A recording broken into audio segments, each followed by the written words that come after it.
চরমোনাই যাবেন, এতগুলা মা আল্লাহর কুতুবদের খেলা, একটা মহিলাও তালাশ করে পাবেন না।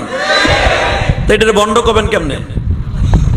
বন্ড যেটা কইবা, আমার মনে কয় তোর জন্মের মধ্যে ভেজাল আছে। কথা কর না কেন? বাংলাদেশে যত হক তরিকা আছে, বর্তমানে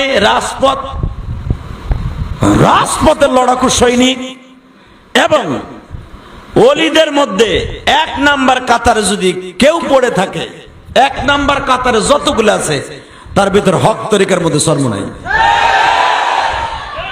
ঠিক না বেটি?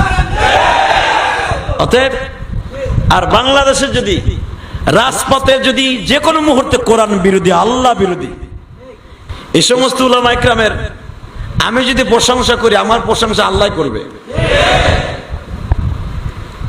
অতএব আপনাদের কাছে বলি, চরমোনাই কি বন্ডামি হয়?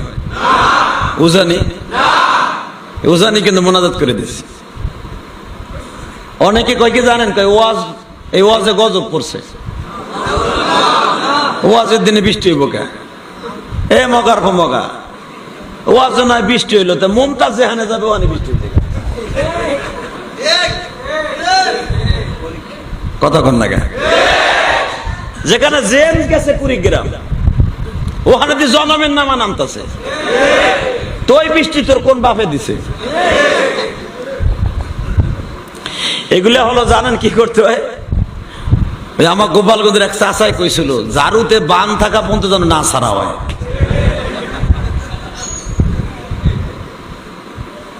আল্লাহ আমাদেরকে হেদায়েত নসিব করুক।